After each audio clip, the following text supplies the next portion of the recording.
The following program contains names, places, and events that have been anonymized or fictionalized for the purposes of protection and safety. The following program is provided for entertainment purposes only, and any commentary from the hosts are strictly conjecture and should not be held as making any definitive statements about the truth or identity of any particular individuals or circumstances. If you or a loved one are involved in an abusive relationship, please call the National Domestic Violence Hotline at 1-800-799-7233 for support.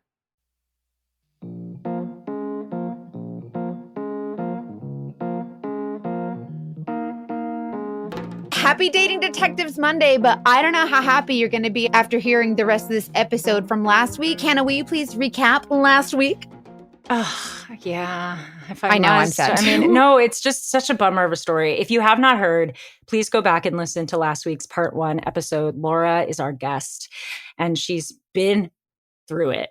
She is so awesome, though, and I love the way she was so gracious and brave to share this story. So part 2 is going to get heavy. Part 1 involves Laura, an independent woman who had never been married, never had kids, loves to travel alone, has had a series of relationships, all of which she said weren't great. She has a history of being ghosted, a history of just anytime she ruffled feathers, people would leave her. And that was in the back of her head as she met Ramon. So she goes on vacation by herself, which she did every year and loved it, and meets a resort worker. He was like the head of entertainment. You know, he was like the MC of the talent show. You know what I mean? And this is someone that, despite going through all of that, still was so kind, and she was a people pleaser, like wanted to, for sure. Yeah. Yeah.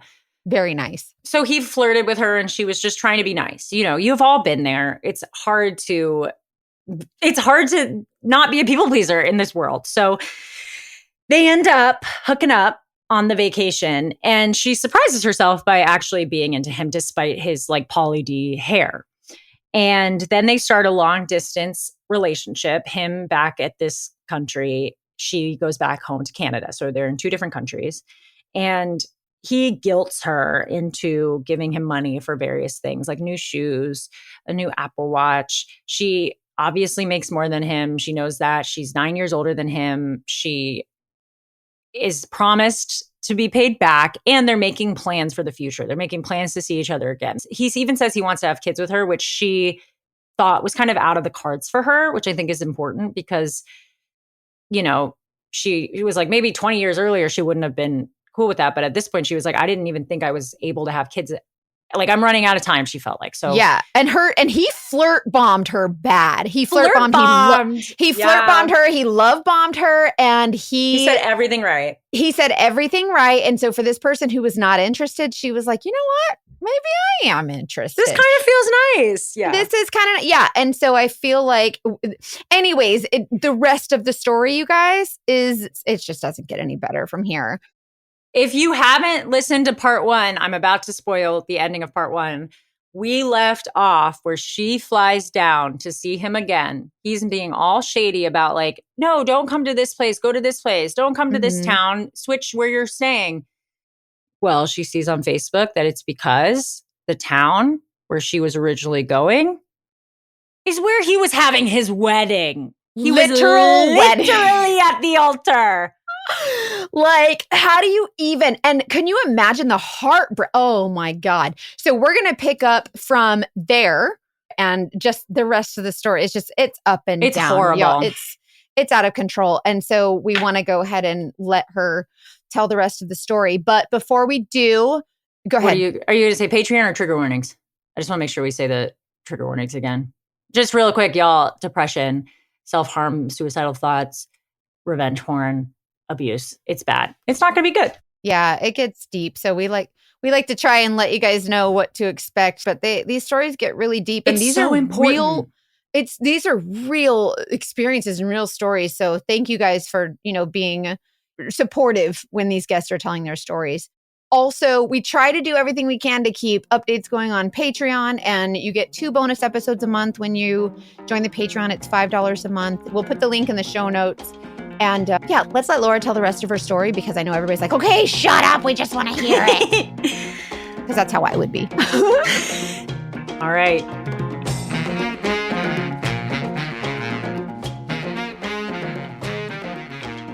For whatever reason, I decided to brace yourself, ladies. I decided to check his Facebook account. Oh no!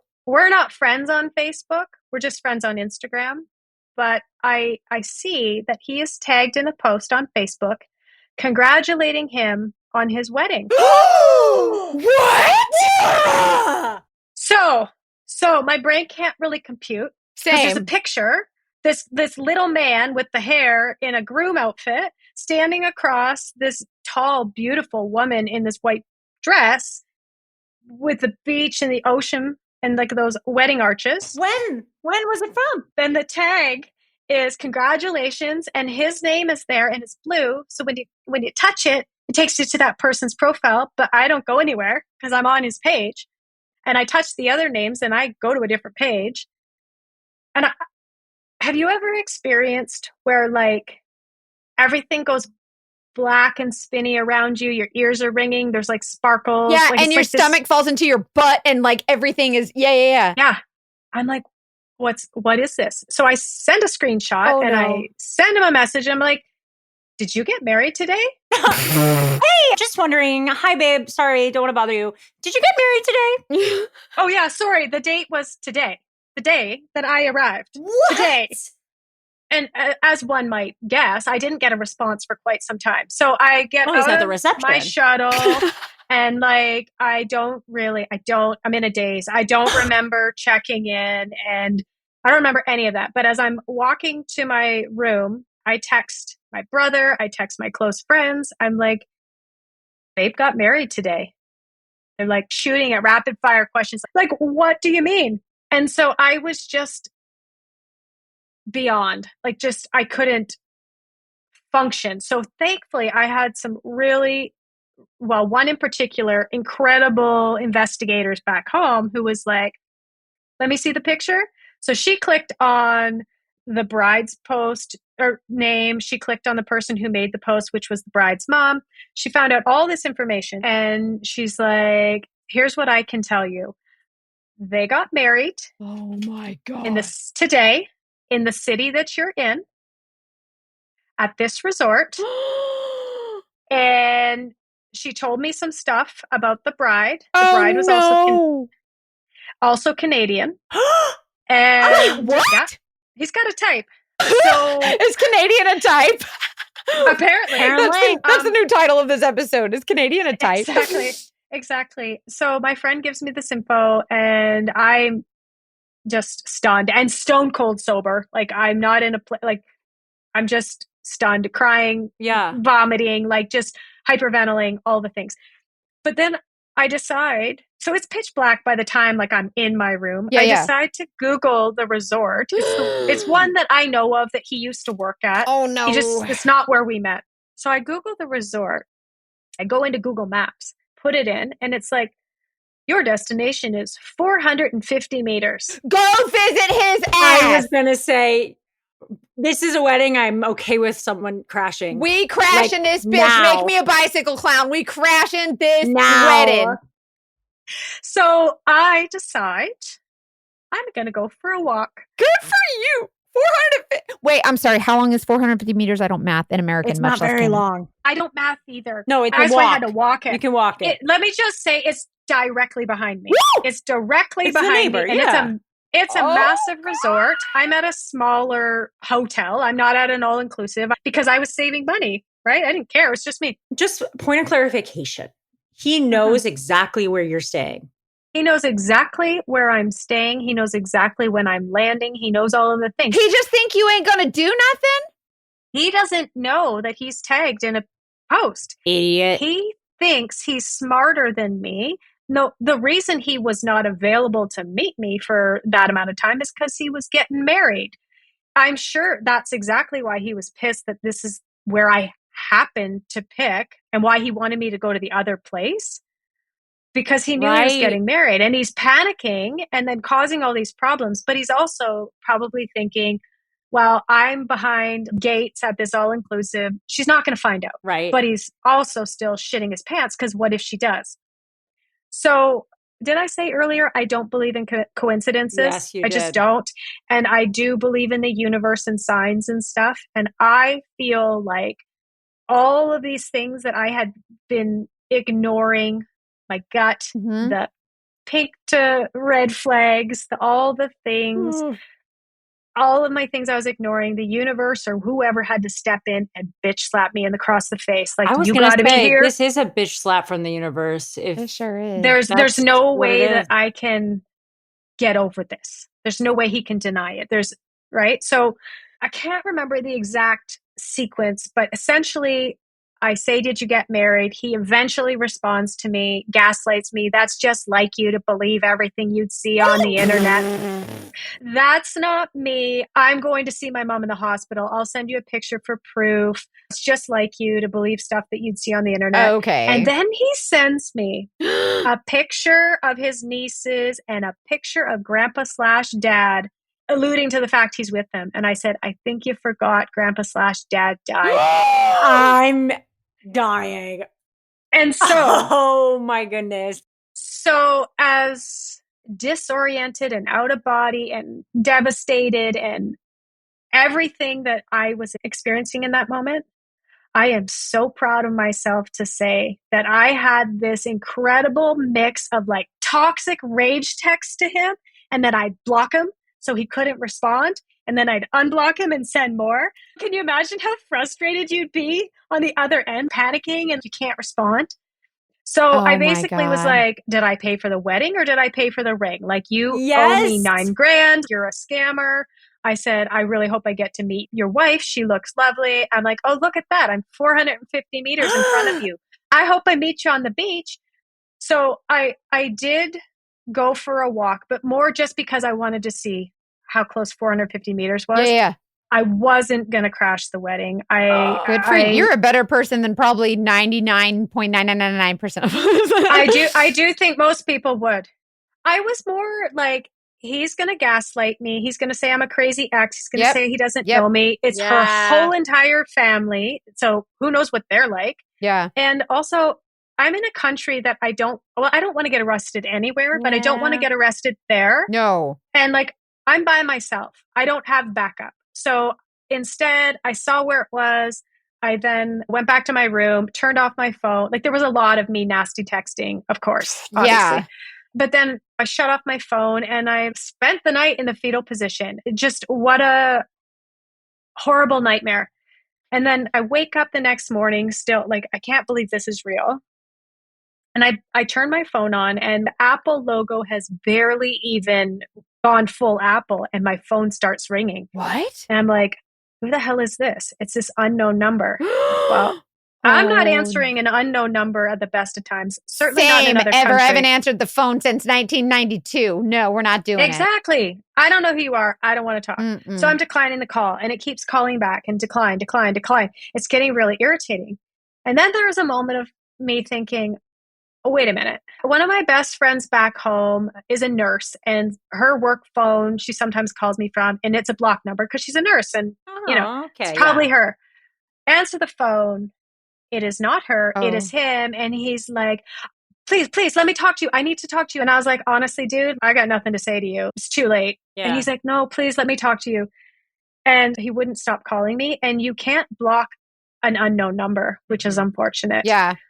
So he kept calling me. Eventually I answered and I was like, if you want to talk to me, you can walk the 450 meters and look me in the eye and talk to me. Yeah.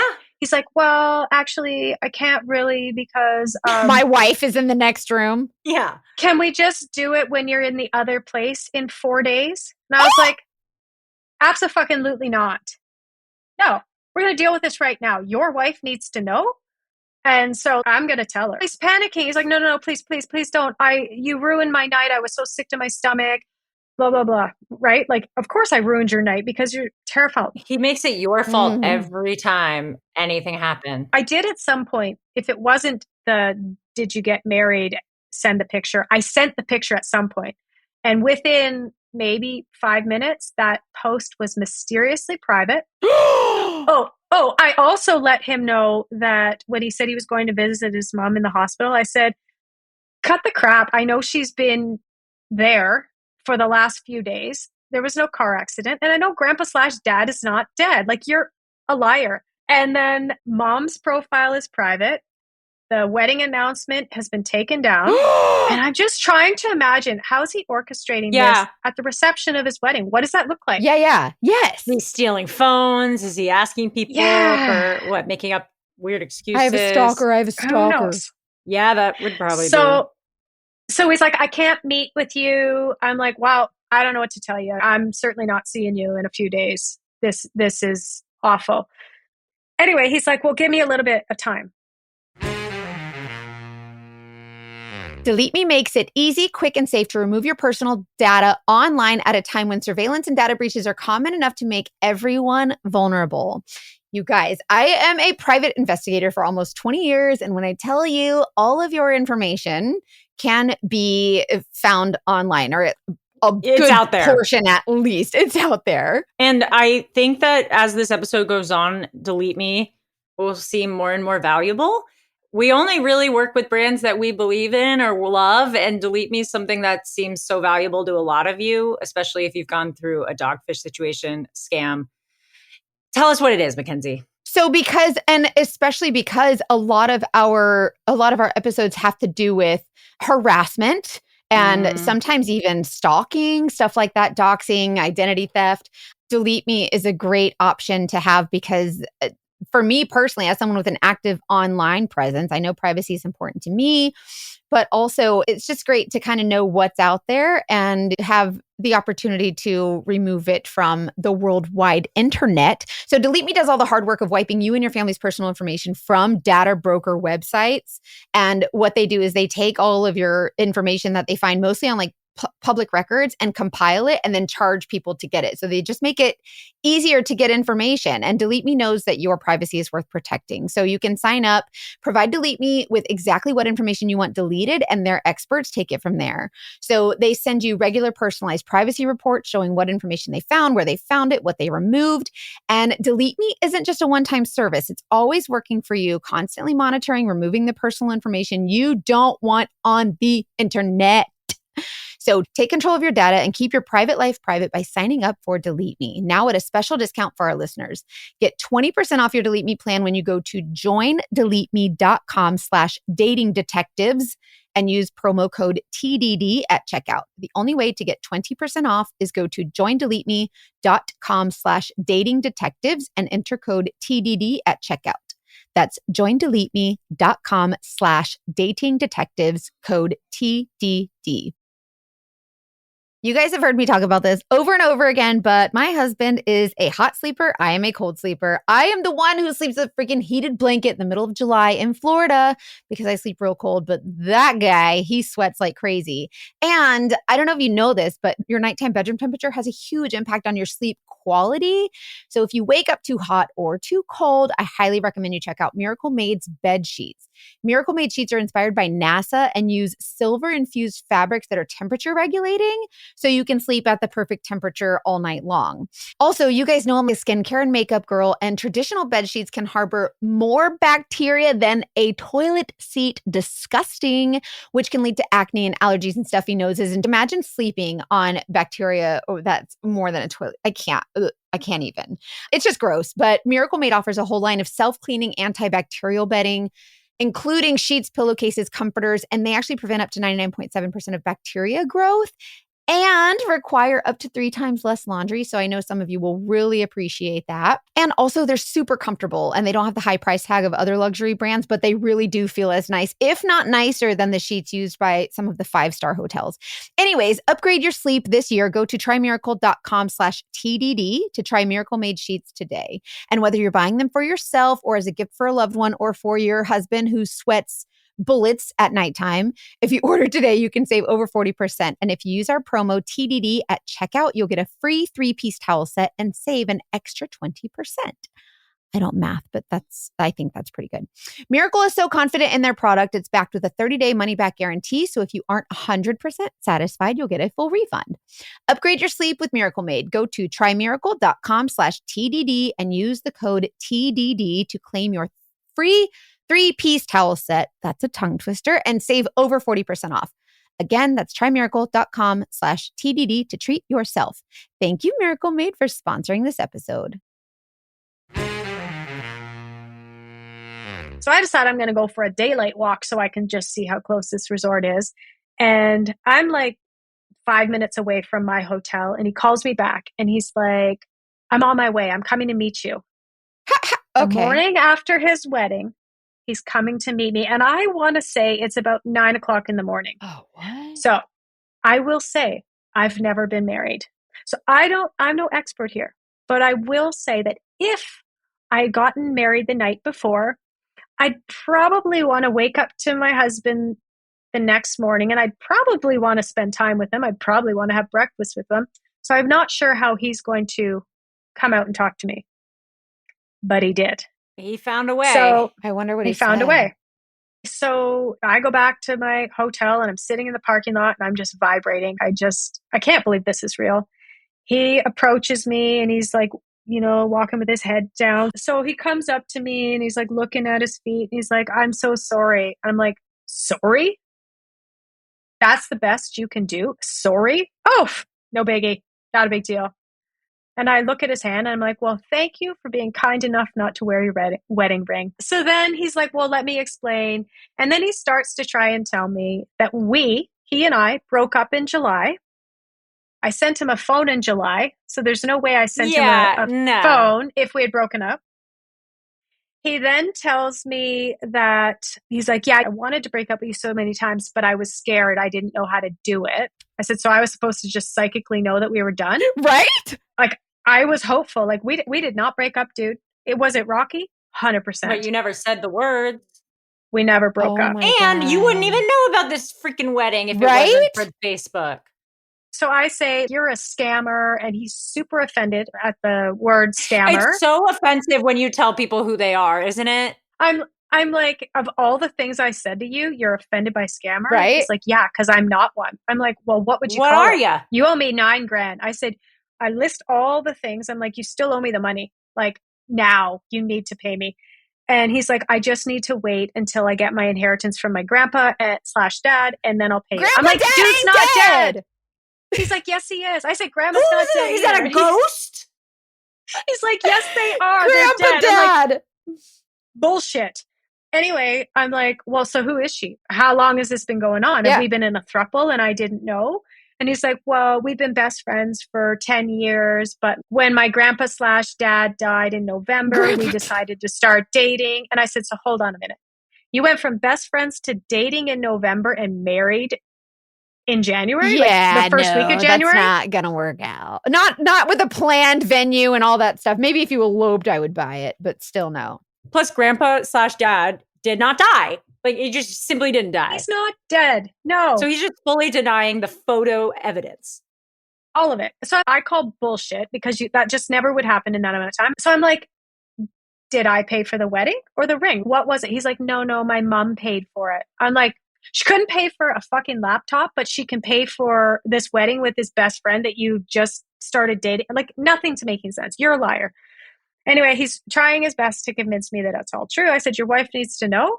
And if you don't tell her, I'm going to reach out to her. Please don't. Just give me time. I will explain. I said, I want to talk to your mom. He's like, yes. Why? Because I want to know why you were raised this way, sir. Yeah. Well, because I'm like, she supposedly knows about me. I want to talk to her because I want to hear the truth.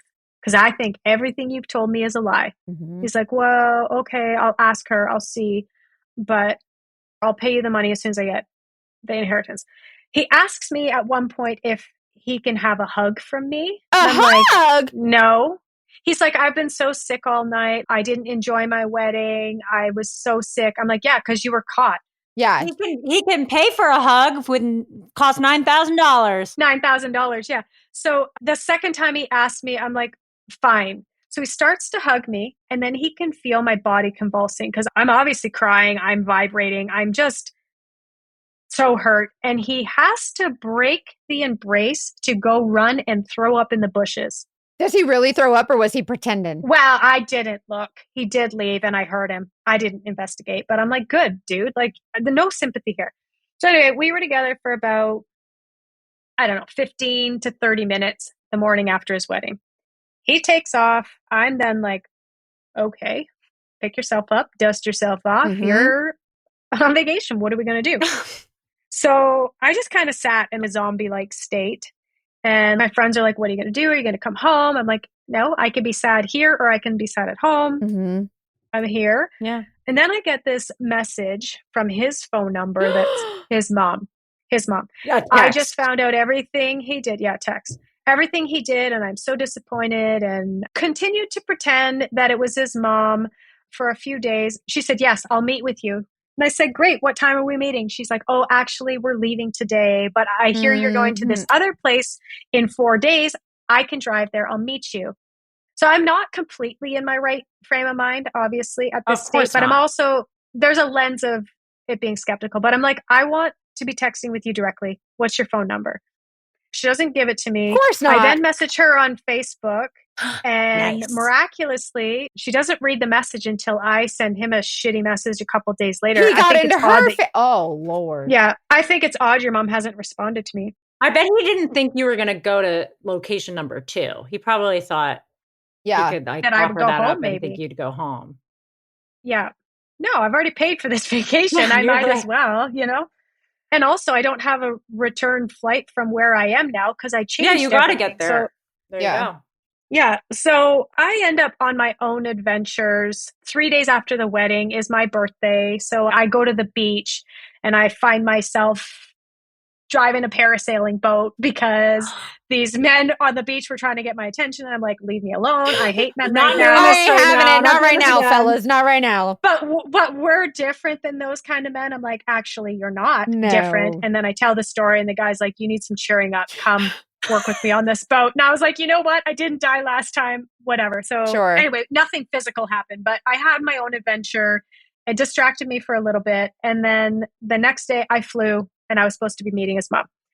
Obviously, mom never shows up. Of course. But I'm texting with him and saying, if I don't hear from your mom by 4:00, I'm messaging your wife.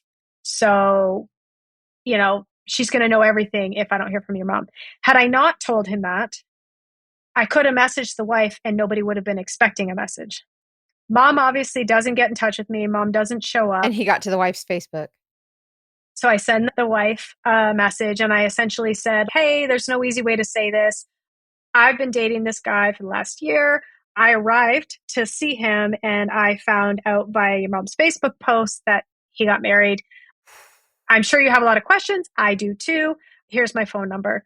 And as I hit send on that message, I don't know if you've ever noticed that gray font that says this person doesn't accept messages from people not their contacts. And I'm like, what am I going to do? So obviously I knew her Instagram too, because I'm not a quitter. I'm a private investigator myself. I love it. So I copy the same message, send it there, but the same thing. She doesn't accept messages. I'm like, okay, what am I going to do? Like, well, her mom is the one that made the post. Hey, I'm going to message her. Oh no. So I do. I essentially send the same thing, just change the words. Like because you tagged him, I found out, blah, blah, blah, blah. So I send the message to the mom. And whenever I do something uncomfortable, I send a message, I get scared and I turn my phone off. I do that too. Yeah, it's just so awkward. But at some point, you got to turn your phone on. You got to check your email or whatever, right? So I don't know, say an hour passes by and I get a message from the wife. Her name's Melissa. I get a message from the wife on Facebook and it's basically like, Ramon told me everything. We weren't together at the same time. I don't want to know anything. You've been together since up until the wedding. I'm over it. I know. I'm over it. He told me you guys broke up. I don't want to know anything about you. You're an old, pathetic woman, desperate. I want nothing to do with you. Leave me alone. And so I read that, not in the clearest of state, like not that I was intoxicated, but emotional. You're state. like in a trauma and state. So had I been in this state I'm currently in, I would have seen that the English was a bit broken. It didn't make a lot of sense, but I read it at face value.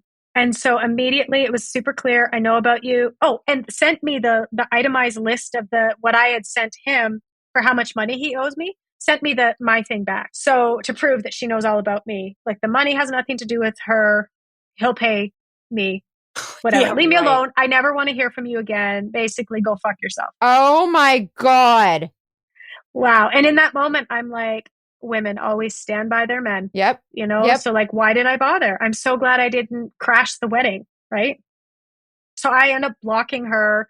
I block her mom. I'm like, they don't want to know anything about me. I'm an old, pathetic woman. Go away. But I had put my phone number in the message so that the wife could contact me if needed. Anyway, so as I mentioned, I'm Canadian. She is Canadian. We live in different parts, like opposite sides of Canada. Okay. But I grew up in the province that her family lives in. So I get a phone call from an area code that I know would be, because I've done my research, I know it's her mom. And I'm just like, again, I'm not answering a phone call, roaming charges, like not doing it. And also I've heard back from the wife. Yeah, you think she's going to come curse you out and threaten you or whatever. And I'm too fragile right now to do this. So I decline the call, calls back. I decline it again. And then I send a text and I say, I'm so sorry to involve you. I heard back from Melissa. She told me she knows everything, doesn't want to know anything about me. I'm so sorry. I just thought it was the right thing to do. Sorry. And then I block mom because I don't want to be afraid of my phone anymore. Right? I just want no. So then the rest of this vacation, I'm still licking my wounds, trying to process, but feeling really down on myself about how all I did was love this wrong guy. Yeah. I did everything. You didn't do anything wrong. Here I am again, getting thrown away by this man. And then this vicious wife saying how horrible I am. Oh, the mom at some point, his mom called me an old lady and pathetic and all this stuff. So it's I'm feeling almost like they know exactly what would cut your insecurities. Yep. 100%. And so I'm feeling really, really, really low. Like, I don't know that I can do this anymore. So I have my time in that part. I take a taxi to the airport the day that I'm leaving. And as I'm getting out of the airport, I get a message from his mother on Facebook, basically saying to me that I need to go away, that the wife's family is so sick and tired of me that they're considering a restraining order because I've contacted them. God. That Melissa has been under so much stress that she was pregnant, but all the stress that I caused her, she's been in the hospital all week. And I'm an evil, pathetic old woman. Oh my Her son goodness. never wanted me. Why would I ever think that he wanted me? And that they've transferred the $9,000 because I had provided banking information. He's transferred the $9,000 to me, and it'll take 12 to 14 business days. No, it won't. Because it's such a large amount of money, right? $9,000. So I don't believe that that's really the mom, but even if true, the idea of telling the family this is an ex harassing me, I never even liked her, is a go-to excuse. It makes sense. Mm-hmm. My ex is crazy. She's stalking me. Oh. Women are always crazy. But the other, you Hannah, you said it before. It's like he knew what would hurt me the most and used those words. So then the wife mysteriously being pregnant. Right. How much does that cut? Right? Yeah. And like also, he's only been back since December. It's been a month. Would she even know that she's pregnant at that point? No. Not likely. Y'all know I love a love story, and sometimes you need it after hearing these episodes. If you have a love story of your own, slay. Send love that for you. Yeah, but Hannah I loves want to it hear for them. us too. And we get some of them on our Patreon, and it's great. Yeah, just we need to hear them. And if you want to help, if you want a little help writing yours, Paired is an app that you can use with your partner. So let me tell you what Paired is, because it's really, really cute and it helps you foster your relationship and just strengthen it, or also just start conversations. So basically, it's an app. I love help like this for couples. Yeah, it's so sweet. Anyway. And sometimes you don't know where to start to get to know somebody. So no, exactly. So Paired like literally feeds you questions that you and your partner answer separately, but then you see each other's answers. It's very cute. So you might talk about your achievements. You might talk about your struggles. You might talk about memories, how your relationship has been strengthened. Maybe it'll ask you a question like, what's your perfect Valentine's Day? And it'll pitch the question in like early January. So that way, if you two are both totally off base, you have the conversation rather than being disappointed come February 14th. I love I hate that. But it happens, even in the best of couples. Financial conversations are so hard to bring up. And sometimes, like, there was one that said, "Are you happy with how you manage your finances the past year?" And both of us were like, could have done better. Like, it's a nice way to talk about it. No, I'm poor. Yeah. So yes, Paired, an app for couples who want to strengthen their relationships. It's a safe space to have an open and honest discussion. And it just makes time for you to connect daily or weekly. You're busy, it's hard to have those conversations. And especially if you have kids. I don't have kids. I don't know how y'all do it. This is a way to do it that makes it feel like a fun game that can take like 5 minutes. Difficult topics. You can learn new things about each other, find new ways to spice up your routine as a couple. Yeah, there's some spicy questions. I know you like them. And whether you're just a few dates in or have been together a long time, it's great. Find the time to connect with your partner and nourish your relationship. Start the year off right with the Paired app. It's easy and fun, and it only takes 5 minutes a day. Head to paired.com/datingdetectives to get a 7-day free trial and 25% off if you sign up for a subscription. Just head to paired.com/datingdetectives to sign up today. Have fun. Raise your hand if you can quote Pride and Prejudice and you go back to that book all the time. I feel like there's a lot of you. And even if not, you get it. If you can't get enough of that will they, won't they tension between Mr. Darcy and Elizabeth or any of your other spicy fictional romances that you just love, you can dive back into the classic story like that on Dipsy. They have an irresistibly sexy group of British voice actors, which is my favorite type of actor. Plus, you can experience Jane Austen's most brooding bachelor like never before in a very spicy, immersive audio. Dipsy is just constantly pumping out new, good stuff. We love Dipsy here at the Dating Detectives. It's a female-founded app for spicy audiobooks and more, created by women for the female gaze, but it's got anything you're interested in. Sapphic, fantasy, you want a Scottish sailor, you want a rugged cowboy, you want a god of the underworld, say less, okay? You'll find the character you love on Dipsy. You'll find the scenario you love. Over 1,000 spicy audiobooks, all crafted by a team of professional writers and top-tier narrators that are not cringy, which is hard to do when you're doing spice. I feel like a lot of times it's so easy to be pulled out of it. And when I'm on Dipsy, I really love it. And it's easy to explore. Search your favorite romance genres, search whatever gender combo you want, whatever, it's there. And new chapters are also released every week, so you'll always find something new to enjoy. You will not get bored. And right now, listeners of the show can get an extended 30-day free trial. Just go to dipsystories.com/TDD to start your free trial. That's DIPSEA stories.com/TDD for 30 days of full access for free. Visit dipsystories.com/TDD. So anyway, none of it added up. But again, I'm in this horrible state, trauma, 100%. I have my past emotional relationship baggage. It's awful. So I don't really remember checking in for my flight, going through security. But what I do remember is making a quick left and going to the bar and drinking and thinking, I don't know if I can say this on your podcast, but basically thinking, I don't know that I can do this anymore. And I started to write out my will. I'm like, I can't do this. No, you can say that. And that is a real feeling. It's a real thought. And so many of us have shared that feeling. And this right here is exactly why you cannot do this to people, because it puts them in a mental state that they just feel like, what the fuck am I supposed to, like, it makes you feel worthless. It makes you feel like you don't deserve to be here. And so, no, it is very, very real. You do deserve to be there. And I am so sorry that anybody put you in a position to feel that way. Yes. That's garbage. Yeah. So the logical train of thought was, but wait, I can't do that to my dad because my mom died. He's lost without her. And also, how are they going to get my body back? So I can't do this yet.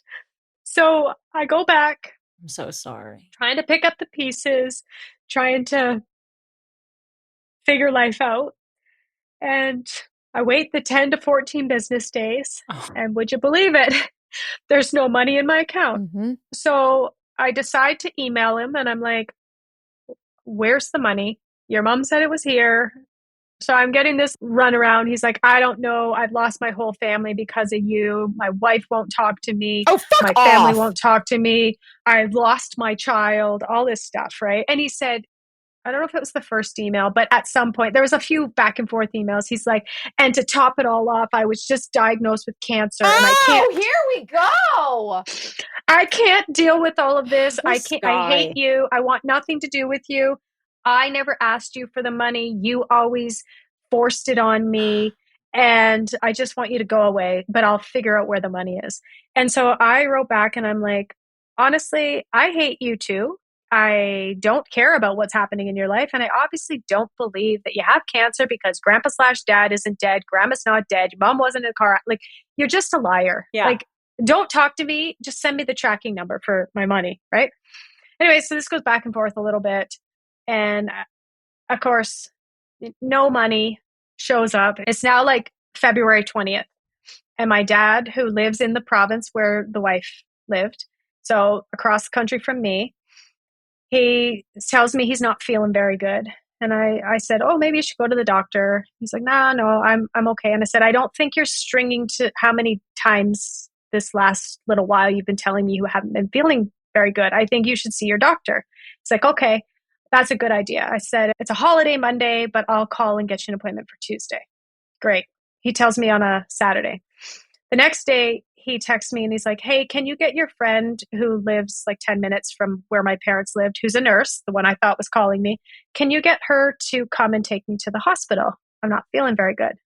Okay. So long story short, my dad ends up being diagnosed with cancer, for real. No. An aggressive terminal cancer on February 20th. God. I'm so sorry. Loser has told me 2 weeks earlier that he's got cancer.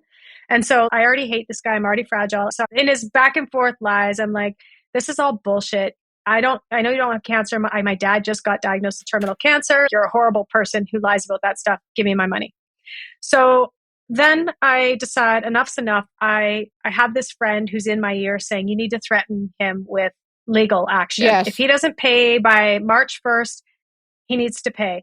And of course, he's not in the country. So tell him that you are going to serve a demand for payment letter to his wife and to his mother-in-law at their employers, because I'm a Googler. I was able to find out where they work. So I do that. And of course, he's panicking. He's like, don't involve them. I'll get the money. I just started working on a cruise ship again, but blah, blah, blah, blah. Like, don't get lawyers involved. This has nothing to do with them. It's between you and me. I'm like, well, this is your notice. I'm giving you, I don't know what it was, 4 days. Get it sorted out. By the way, can I just interject and say, when you loan somebody money and they don't use it for the intended use, like they tell you they used it for one thing, but they use it for something else, that is a crime. That is a criminal offense, just FYI. If y'all didn't know that. That's a criminal offense, not just civil. That is a crime. Is it good? I mean, I assume probably in Canada too, but like the international element does. It's lucky that he had a type that you were able to serve people in Canada, but I don't know how you would even begin to deal with that if somebody's in another country. It is a whole lot more complicated. It would be obviously the easiest solution is we're both from the same country. Right. Super easy. It would be easy between Canada and the US. But when you go into these other countries, it is a lot more difficult. But anyway, so I'm threatening this. He's panicking. Of course, he sends me these stupid documents of like all this information as proof that it's been sent. But like all the information's redacted except for one tiny little number. It's not the right amount of money. It's all just made up, right? So then the day comes that he misses the deadline. I said, well, I'm meeting with my lawyer, whatever. And then I get this email from his wife basically saying, he's told me what's going on. Again, he told you what's going on? Or yeah. This has nothing to do with me. If you send anything to my mom or I at work, I think it was like a restraining order, or I'm going to get the police involved because this is crazy. Let's and get I'm them terrified involved. of you. Right. I'm terrified of you that you now know where we work. Oh, Jesus. Because you're a psycho. And I'm like, this stuff is like, well, they should lock their profiles down then. Like, it's not that hard to Google. Yeah. Also, so at this point, you're still under the impression that you are communicating with his wife. Yes. Okay. But, I'm screenshotting and sharing with my friends, yeah. and they're like, absolutely. Like, there's no way this is her. Like, her English is far too broken, but it's still feeling very real. So I tell him I've met with my lawyer and we are no longer communicating. It's a legal matter. So I say to my friend, I really want to send a message to the mother-in-law with all the information and pictures of the receipts and everything to just prove that this is real. I'm not trying to break them up, but this is why a letter is going to go to your employer or to your address anyway. And my friend's trying to get me to hold off. So I hold off, and then for almost the whole month of March, I'm holding off, but I really want to send this letter, either an email or mail. My friend's telling me to hold off for whatever reason. My dad gets progressively worse. So the last week of March, I'm at my dad's house. I'm taking care of him. He's really not well. Then I end up having to get him admitted to the hospital. And all of this is just awful. It's just me and my dad. And while I'm very present and aware of what's happening with my dad, my last parent, when I'm going to bed at night, all I'm thinking about is this.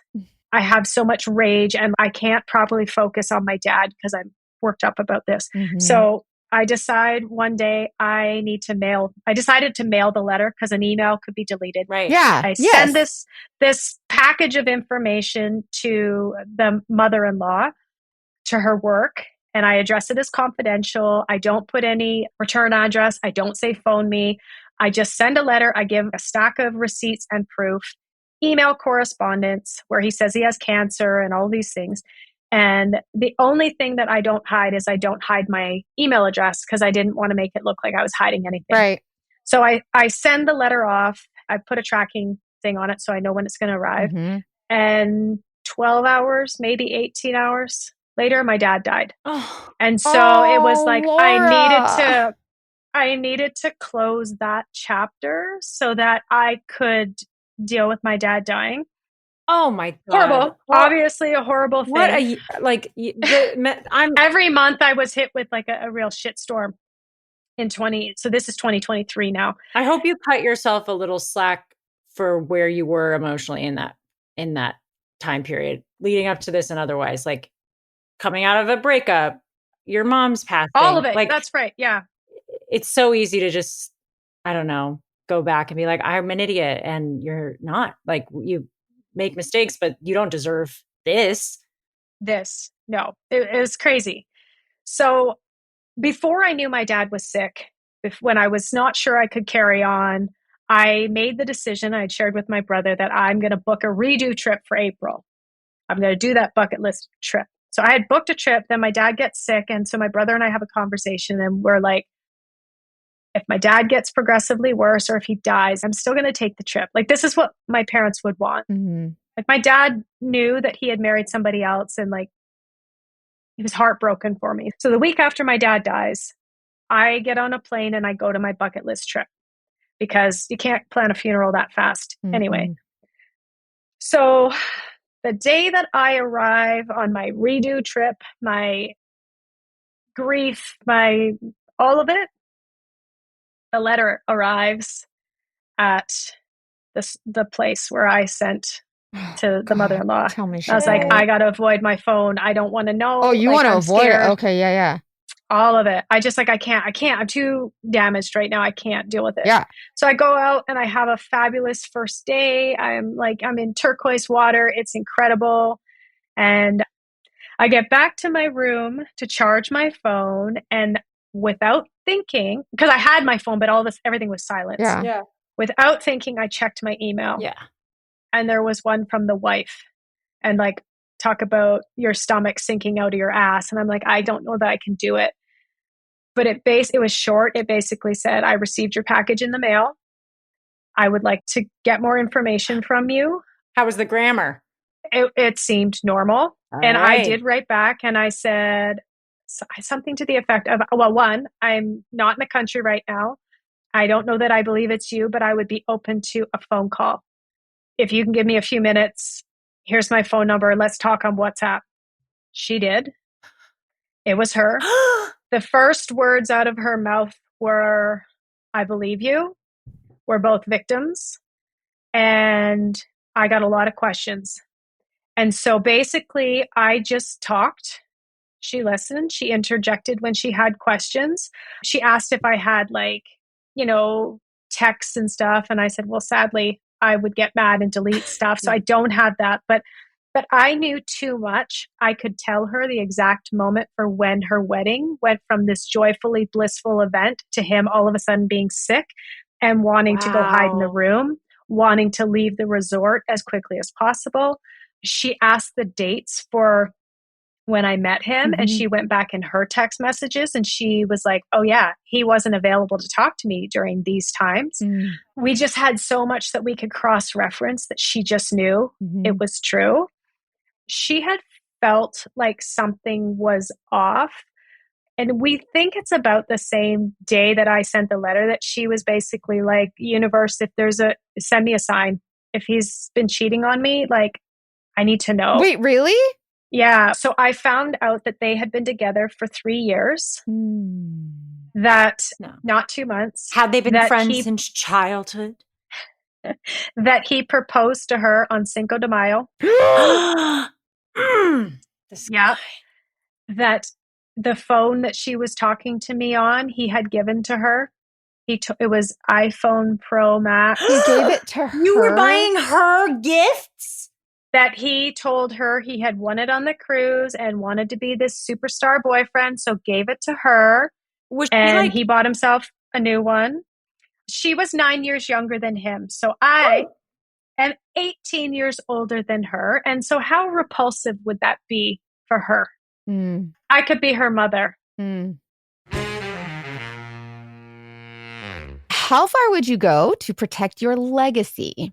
Scamfluencers is a weekly podcast from Wondery that takes you along the twists and turns of the most infamous scams of all time, the impact on victims, and what's left once the facade falls away. Back in the 80s, a man named Billy Mitchell achieved what many thought was impossible, a perfect Pac-Man score and world record in Donkey Kong.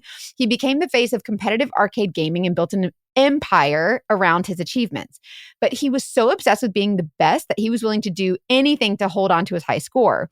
When a 2007 documentary called The King of Kong pushed him into the mainstream spotlight, it exposed some troubling behavior. Mitchell allegedly manipulated scores, colluded with referees, and systematically blocked other players from breaking his records. Was Billy really the King of Kong, or was his entire legacy built on deception? Follow Scamfluencers on the Wondery app or wherever you get your podcasts. So we both learned a lot, and she's like, that's it, I'm done. He's gone to work on a cruise, we're done. And I was like, well, hang on a minute here. Yeah. I mean, I'm nobody to you, but I am old enough to be your mom. Like, you're going to have to divorce this guy. Like, you have to play your cards right. And she's like, well, actually, there was a paperwork issue when we got married because so he had married an American previously. We both knew about her, but they had gotten divorced. He wasn't legally divorced in his country. He was legally divorced in the US, so they couldn't have their wedding.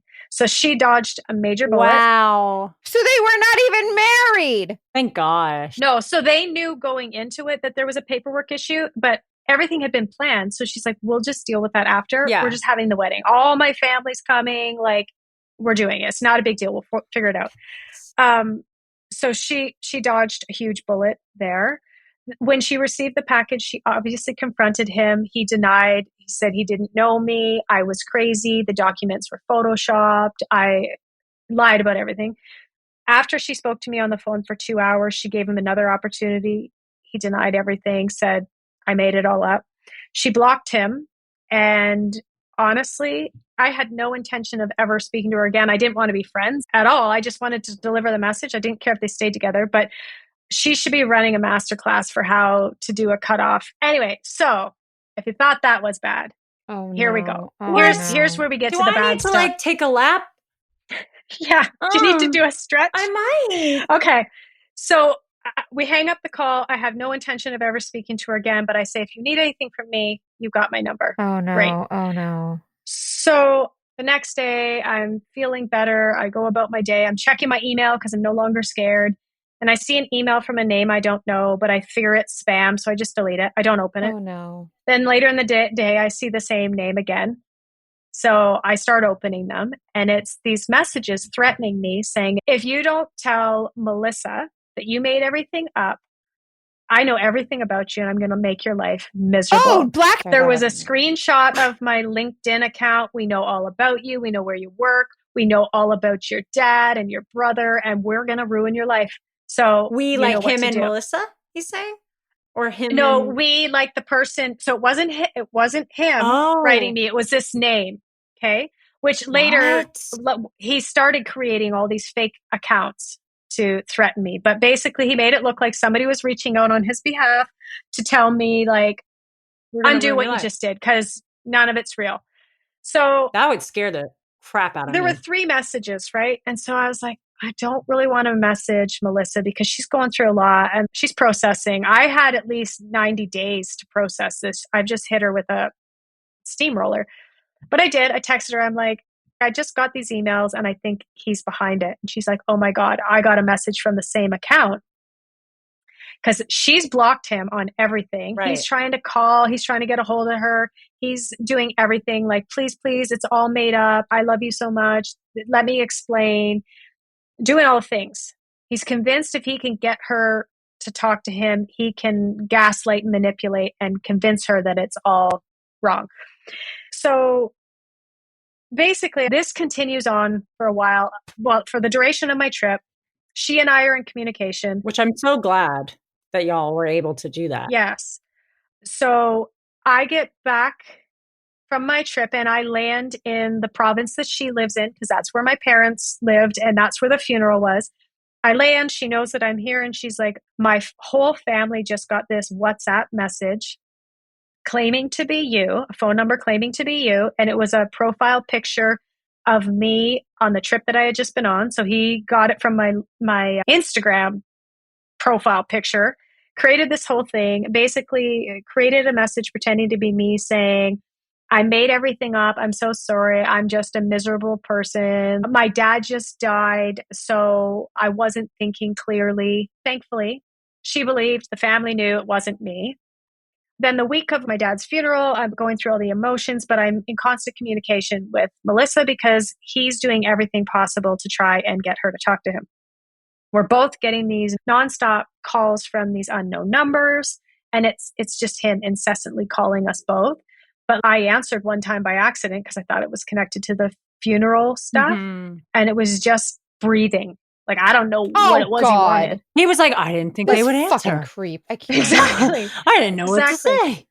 So this is all 2 weeks after my dad has died. My brother and I have just packed up my childhood home because we're across the country. We're selling it. It's very emotional. My brother and I get on a plane to fly back to, we both lived in the same city at the time. For the last hour of my flight, I decided to get Wi-Fi because I'm just curious what's going on. As soon as I turn my Wi-Fi on, I'm getting FaceTime calls from all these random email addresses, and I decline them all. I'm like, what the fuck do you want? Like, one, I'm on an airplane. I don't want to ever speak to you again. My dad just died. What do you want? He's like, I have to talk to you. I'm like, well, if you want to talk to me, then send me a message or create a video. It's like, that's not how I want to do it. Let me know when you land. I want to FaceTime. I'm like, I don't want to. So when I land, I tell Melissa what's been going on. And I said, I think I should have a FaceTime with him. And I think that you should be watching from a different phone. He doesn't know, but I would like you to hear him admit it in case there's any kind of question. Right. She's Plus, like, even if he so just she's sort of like, hears how he talks to you, he'll probably say something that's a BS exactly. lie. So she was hesitant at first, but she agreed to it. So it was May 1st. I agree that we're going to have a FaceTime. So I have her set up on one phone out of shot, and she's recording and I'm audio recording. And he gets on the call, and the gist of the call is basically like, yeah, I know that I hurt you, but I need you to help me to get her back. All I care about is her.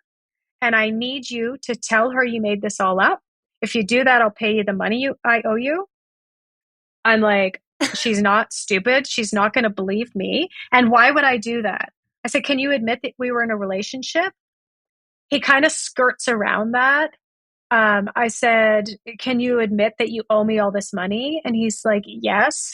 So I get him to admit to stuff. And then he said, I know you're probably recording this. You can probably use all of this against me. And I don't deny that I'm recording it. He's like, but you're the only chance I have. I'm so sick without her. I'm on medication. I'm so depressed. I'm like, you want to talk about medication? Like, go fuck yourself. Yeah. Don't talk to me. Like, there's no sympathy for you. So anyway, I knew that Melissa had just changed her phone number like the day before or something. Oh, so he didn't know. Didn't have it. So he didn't have it. Desperate. Yeah. He didn't know that she had changed it. But basically, I made him believe that, okay, fine, you owe me money. I made him believe that I was sending her a text being like, I made this all up. He loves you. Contact him. But when I sent him a screenshot. I'm like, it turned green. It didn't deliver. So maybe she blocked me, or maybe she changed her phone number. And he was so desperate. He's giving me her mother's phone number, her sister's number. Tell them. I'm like, no, dude, no chance. So that's May 1st. There's a bit of like panic messaging back and forth, but like not back and forth towards me. But I blocked him. I'm done. Like, give me my money and leave me alone. I just want to grieve. Go away. I think it was about 10 days later, call it mid-May. I get a text message, but I also get an email. And it is the longest text I've ever seen in my life. It's his mom, and his mom is telling me that her son has just killed himself, and she is just so angry with me. It's my fault. I'm a horrible, old, desperate woman. Did I really think her son would ever want anything to do with me? The least I can do is contact Melissa and let her know that I made the whole thing up. And if I don't do that, I have access to all of his devices, and I have all your intimate photos and videos. And so I will release them if you don't do this. But that's just a messed up thing to use. So awful. Because I don't believe it, because grandpa/dad, that's about as dead as I expect this man to be right now. And the guy had cancer and stuff. Right. And like, there's a whole big thing. So anyway, obviously I reach out to Melissa and I show her this. Melissa phones me immediately from her new phone number. We have a whole conversation. I happen to be going to dinner as I'm getting this with my brother and a family member that was visiting. I'm obviously distracted. My family is saying, change your fucking number. This is ridiculous. I'm like, yeah, but it's so complicated to change your phone number. I've had it for so long. And change your email. And so I'm like all hesitant, but they're like, change it. So the next day I say, I'm going to change my number. I change my email. Let me just let you all know that to change your email and your phone number at the same time is a horrible, horrible thing. Because you need one to access the other. That's hell. Hell is having to just two-factor authorization your own stuff. That's the most cruel part of this whole story. Anyway, so I changed my phone number. It was like a week later, I start getting messages from all these different accounts in the middle of the night threatening me.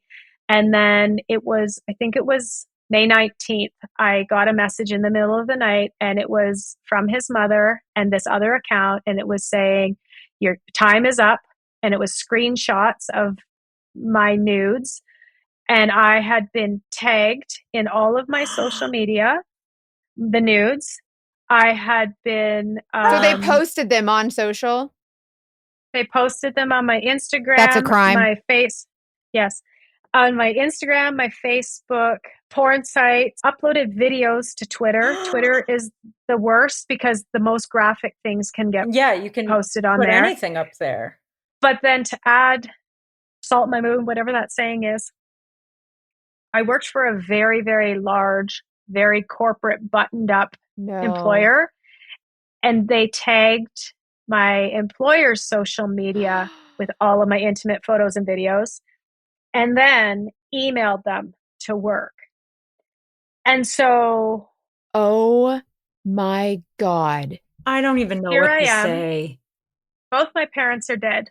My dad's like, it's not even, what's a month now? That's nothing. I'm 40 something. So I call corporate security because I was connected very closely to them. And my buddy from corporate security gets me connected to the guy that he deals with that would deal with this. He's like, he's going to call you. Believe it or not, this stuff happens all of the time. I call my boss and I'm like, I can't do this. I'm like, I had been sort of suggesting, sorry. No, take your time. This is like not more. To my employer that I might need to take a mental health break. This is before this. Because it was all a lot. But I had this stupid story in my head that both your parents dying wasn't a good enough reason to take an absence from work. It's stupid. I would never say that to anybody, but that's the story I had. And I thought people were going to judge me and think that I was using it as an excuse. However, when your vagina gets sent to work, that seems like a good enough reason. So I said to my boss, I'm like, I can't do this. I need to take time. So mental health kicks in, a leave of absence starts. Corporate security calls me and they're like, it's okay. You're right. This happened. But the good news is it all goes into this central vacuum. When somebody mentions our company or they take things, it goes into a vacuum and it has to get approved. So yes, it happened. I've seen them. They didn't go anywhere. The real neat thing about this corporate security guy is we sat on the same floor, shared a lunchroom. So like, he's a professional, but still a peer has seen my stuff. But I told him the whole story. He's like, give me all the accounts that have been bothering you. We'll block it. We'll make sure it can't get to anybody in the company. So that part's handled, but I'm losing my mind. I'm in the fetal position. I'm thinking I'm going to die. Like, I can't handle this. Literally contemplating ending it all because now my dad's gone, you know. People in my life are like, no idea how to support me. They don't know what to say. Some people let off with like, well, why would you send news? Or some people would say, well, can you send them to me so I can keep an eye open for them? Oh my God. So obviously I go to the police. I say what's happening. There were some threats in these messages. So I'm getting messages from all kinds of different accounts. I have changed my email address, but like I'm getting them on my Instagram. The accounts just kept going. So one of them made a threat that they were going to send something to my house and to my employer. And so the police stepped in and they said, it's complicated because he's not in the country. But yes, like you were saying, everything is illegal and we are going to get him to stop. So I had my police officer send a letter to the accounts that were harassing me, but also to my ex on official police letterhead to say what you're doing is a crime. Basically, stop. I, at one point in my career, worked for the police, but as a civilian. And so he had looked at my LinkedIn. He knew I used to work for that police force. So when that email was sent, the person that was harassing me wrote back and said, do you think this impacts us? The person that they're referencing is dead. And we know that you used to work there. So you probably made this up. Like, that you think this is going to stop us? You're crazy. So what they ended up doing was then reposting everything, but using my entire legal name. And the police, while sympathetic, there's not much they could do because they're not going to go to that country. And like, there's bigger crimes, right? So then he started creating constant TikTok accounts using my name, and he would tag me that I was a stalker, a psycho, that I like to ruin marriages, like all these things connected to my name. Then at some point, so this is now June, I'm terrified to leave the house because they're suggesting they're going to mail something to me. I didn't know if he knew my address or not. All the things that I had sent him, he probably did. I was getting stuff constantly. At some point, I went into hiding because I started getting death threats. He was creating accounts pretending to be the cartel and that the cartel was coming after me. And he went into graphic detail of how he was going to kill me, basically. So that's all happening. Melissa and I are in constant communication. What's happening on the other side is he is still desperately trying to get a hold of her, her family, anybody she can, her coworkers, her peers, her friends, desperately trying to get them to convince her to talk to him. Some of the accounts and some new accounts were harassing her. He created accounts using my name to harass her. He then would tell her family that he and his family was being harassed by me. So I believe he was creating fake messages to himself and to his family, pretending to be me. Mm-hmm. He was getting death threats. He was everything that was happening to me. He was happening. But keep in mind, Mama said that he killed himself. So he's resurrected from the dead to message Melissa. He is risen. He has risen from underground. Praise Ramon. Anyway. Also, these TikToks. So, did you show Melissa these TikToks he's making saying that you're a stalker? Oh, she's very, very, very aware of everything. She knows he's a liar too. Super spoiler alert. She and I became so trauma bonded besties. Thank God. If I had to experience any of this, I'm so grateful that it was her. Because just think, like I said at one point, women always stand by their men. She could have very easily not believed me. She could have believed all of the things. She knew. And for her being much younger than you, also like that much younger, that she was a baby. Yeah. And so for her to believe you, she lacked the naivete that you would expect someone of her age to have, and good on her. Yeah. Yeah. She very, for as big as the age difference is, we really get along. She's very mature and she's great. And she's lucky to have you. As lucky as you are to have her. Well, she said to me several times, she's thanked me. I've saved her life. She's like, can you imagine if I'd gotten pregnant or if I was still any of the scenarios? If either one of you had gotten pregnant. Oh, exactly. So anyway, this goes on for months and months. So he's love bombing her, harassing her family. She's standing strong. He's stalking and harassing and threatening me incessantly. He's claiming that he's getting these horrible things. And then all of a sudden, Melissa starts getting death threats. Melissa's birthday is in July. And at the beginning of July, there was this big ramp up that she was going to be murdered for her birthday. And she was going to be kidnapped and creating all these fake things. What? And basically that I was behind it all. She's sending me this. Oh, she knows. God. She's sending me this stuff. But this big lead up that I have hired people to murder her because I just love him so much.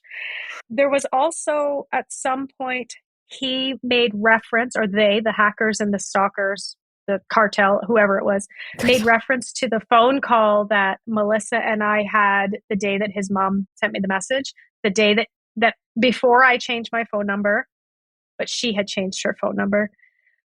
We couldn't figure out if he had spyware on the phone that he gave her. That would make sense. We couldn't figure out how he could possibly know about our phone call. He said what day it was. He said how long it lasted. He knew everything. We eventually find out that he somehow contacted her phone provider, pretending to be her, changed the email on the account to one in my name. Yup. So that the bill was sent to him and he could track her with all of that. That's how people they go in and they fake IDs of your family. So you're on a family phone plan. Happened to one of my friends. It's not uncommon. It's insane. For her birthday, when she was supposed to get murdered, he sent her a dozen roses and this letter saying that, he loved her so much. He missed her, whatever, this whole thing, and hoped that she had the best birthday, even though they weren't together. He killed her with Meanwhile, kindness. He's also threatening to murder her. Ridiculous. But then just before Christmas, so 2023, he released her intimate photos and videos. I don't know why I keep gasping, guys. It's just so... Because it's just such a stupid story. It's ridiculous. You can't make this up. But what he did was he released her intimate stuff in accounts in my name, making it look like I did it. And so at that point, we had to let him know that we are besties. Everybody knows it's him. The police are involved. Go away. So this goes on for months. And I'm on mental health leave. I cannot function. I can't do anything.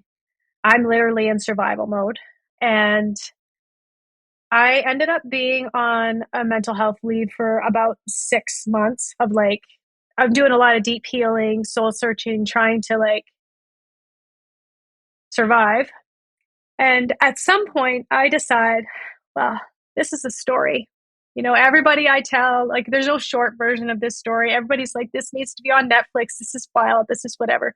It's like, what are you going to do? Are you going to write a book? What are you going to do? And I don't have a technology back. I'm an interior designer. That was my career up to this point. And I decide that I am as part of my healing journey, I'm going to tell my story. So I decide to start recording a podcast in my healing journey. Good for you. That.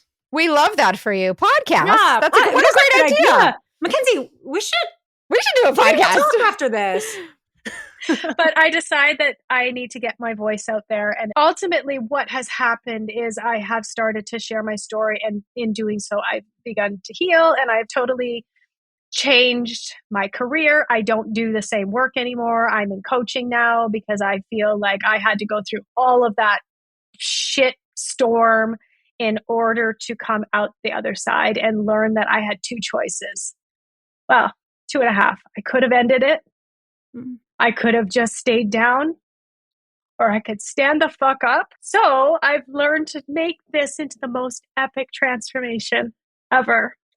So that's what I did. So I end up releasing my podcast. Believe it or not, there's more details that I haven't shared here. So I tell this whole thing. There's 10 episodes. We're going to share it. And then I want everybody to hear it. Thank you. And then I think, okay, it's done. 10 episodes, it's done. But then, so my last episode was my birthday. It was January 2024. Okay. But then he's harassing her incessantly from December. Her nudes are just constantly being uploaded. And like, she's younger than me and they were together for 3 years. So there is a lot of content and he's just constantly uploading more and more stuff. And so I decide that I am going to release more to the story. I'm going to give a bit more information. I then learn, as you guys know, with podcasts, there's analytics and you can start to figure out who's listening where. And he has learned of the podcast and he's listening. And so I make a choice to, at a certain point in the podcast, address him directly. Woo! Yes. And I say, I know you're in here. The police know you're behind all of it. We've checked IP addresses. They're not coming from me. Everybody knows it's you. And what you've done is highly illegal. And I want you to know that I have been incredibly kind to you in keeping your identity a secret, private. Yeah. If you do not stop harassing myself, Melissa, her family, if you don't delete all of this, I have absolutely no issue re-recording and putting it all out there. So it's amazing what happens when you stand up. Yes. Yeah. I started getting messages from these accounts saying he had nothing to do with it. We're so sorry. We've deleted everything. Let us know if we've missed anything. What? Oh, let us know if there's anything. It's like just making sure it's all good with you. Like, that's crazy. Yeah. So the happy ending of this is that I did stop him. The happy part of this story is that it is an incredible story of two women who came together and got through something horrible. It's a story of, like I said earlier, you can choose to let it destroy you, or you can say, yeah, that happened, but it is never going to happen again. Nope. So, yeah, that's the shortened version. Just a little bit. Oh my gosh, the amount of people that are going to run to hear more details. Yeah, so this coming May will be the 2-year anniversary of when my nudes were released. So, it's pretty fresh. But at the same time, it's like that person that I was, she doesn't exist anymore. I'm actually surprised I got a little emotional in there because I've done so much work on healing and I'm just not that person anymore. And I just want to show people that we can get through hard things. And The whole point was just so that they're not alone. You're amazing. And it does happen to people who have their lives together, and grown-ass women who know that they shouldn't do this. And it's nothing to be ashamed of. Nothing to be ashamed of. You. And this is not, I'm so grateful that you shared this so bravely, because I feel like so many people don't tell their story because they're like, oh my God, I can't believe I let this happen to me. I can't believe I was stupid enough to let this happen. I can't believe I was this dumb. And that is just absolutely not the case. The more we talk about it, the less it can happen, because when you shine light on something, it can't live in the dark. You know what I mean? Mm-hmm. And I guarantee you, actually, I know for a fact, because after my podcast went out, there's other women that had overlapping relationships with him at the same time. I was going to say, I wonder who else. There's tons. Yeah, I'm sure there's hundreds. I for sure know of a few because we've communicated. But, you know, we all process things differently. But had I not stood up and stopped it, he'd still be doing it. Yeah. You know, and there was talk of Melissa sharing her story. But once we finally got him to stop, she's like, you know what? I don't need to. This was my healing journey. Yeah. She didn't need it to be part of his. And she doesn't need him getting back. Yeah, she's like, it's in the rear view mirror. It's done. Do you feel like when you did the podcast, do you feel like that was you basically saying, go ahead, do what you want, because I'm going to keep talking loud? Like he thought he could keep you down, and then he realized, oh, she's going to use her voice. Like she's never used it before.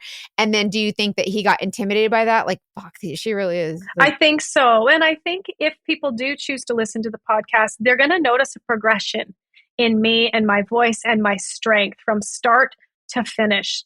And at the end, I am talking with my whole chest out, and I'm just like, come at me, motherfucker. I dare you.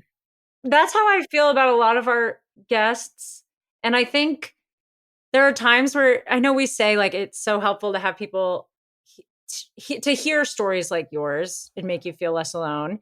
But, you know, telling the story is really hard. And I can't imagine going on a podcast or making your own podcast and bearing all. Like I'm so fortunate to be in the position I'm in, but to be the guest, all of our guests, this is a message to all of you. Like the fact that it's healing for you to tell the story, if that's the choice you make, this just feels like a privilege to get to hear your story is I guess what I'm trying to say. And I think for me, I truly have come to this place where it had to happen to me because I'm the one that is strong enough to stop him. No disrespect to the other ladies at all, but it had to happen to me. But it also had to happen to me to totally change the direction of my life.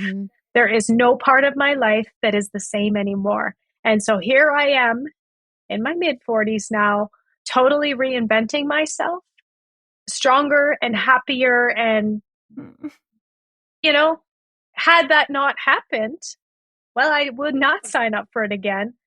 I wouldn't be on this course. So. And also I would like to point out that because you're sharing your story, you're going to impact someone else who's going to be like, you're going to help someone else change the course of their own story. So I'm just so grateful for you. And I think you're so brave. Thank you so much for sharing your story. And I think this is, for me, when you were talking about how he released your most intimate photos and videos, and then when people were like, well, why'd you even send them? Like, I can't. Well, if I have some questions that if they're like too deep. Ask everything. Okay, but you're welcome to be like, private. No. Yeah, the revenge porn, because that's exactly what happened to you.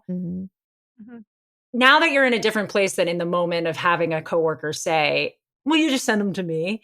Like, what would you say to people who have that reaction, who say, why were you wearing a short skirt when they assaulted you? Why did you even send them?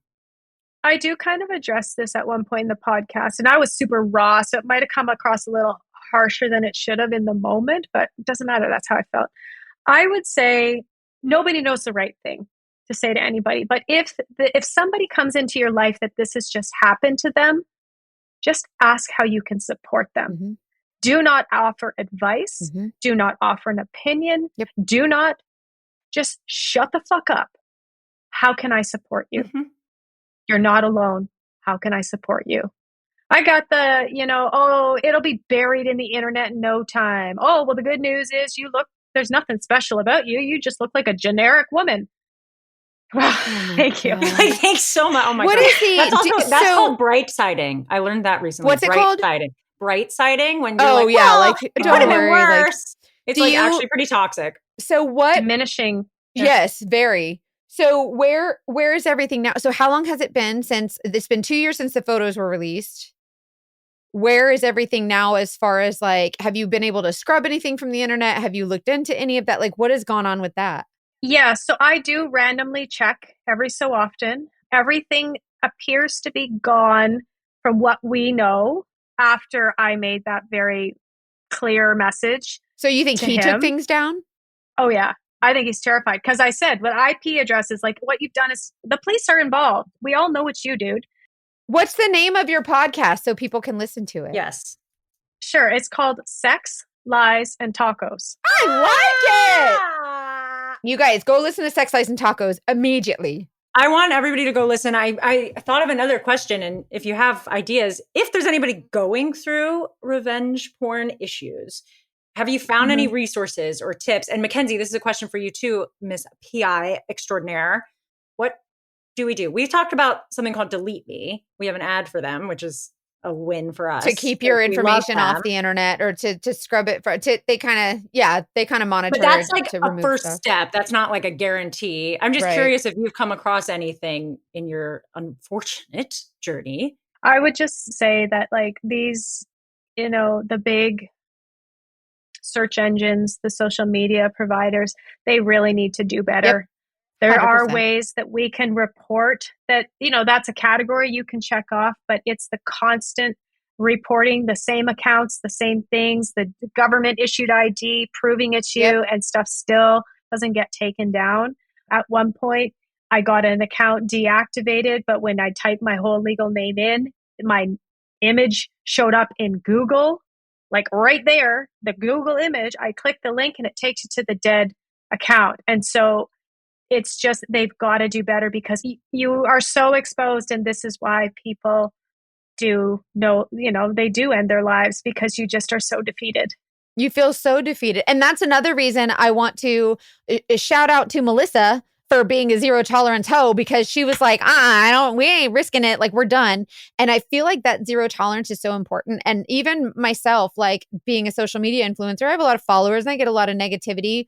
Those people, there is no like, did you mean to say that? Like, no, it is zero tolerance, block and delete. If you're mean to one of my people, block and delete. I don't have time for it. I'm not entertaining this. We're not, block and delete, block and delete. And it's like, but how much blocking and deleting can you do when these people are just, when this guy is just like, they keep coming back. He seems to have unlimited time and resources. No wonder you're poor. You're spending all your time doing this crap. Well, he did get fired from a job. So then he spent a whole, like at one point we collected the emails, phone numbers and stuff. There was 100 of them. He was just constantly creating new shit and harassing you. Do you know how long it takes to create a new Gmail? It's at least 16 minutes. Like, do you know how long it would take to like 100? I can't. So what a dumb shit. It's a scary world out there. But obviously, like, I hate to say it, but like I got so sucked in and so conned because this is what he does best. He knew what he was doing, and that's why he was so charming and so sweet. And he preyed on your unmet needs. Yes, and I think a lot of those needs you didn't even realize were unmet, because when you first met, you were like, listen, man, I'm on a solo location. I don't need you. I don't need you. Yes, I wasn't sitting, huddling in a corner. No, like, you crying, were enjoying yourself. I need a baby. And it seems like he was able to, like, they're not dumb people. Like, they know what they're doing. And he was able to really pull on your heartstrings and flirt and do the right things. And he knew what he was doing. And he preyed on those unmet needs that I don't even think you knew if they were unmet needs. And he preyed on them. And eventually he turned it into something that he wanted it to be. And then he just kept kicking you while you were down over and over and over. Yeah. And we're constantly trying to be, avoid this stuff.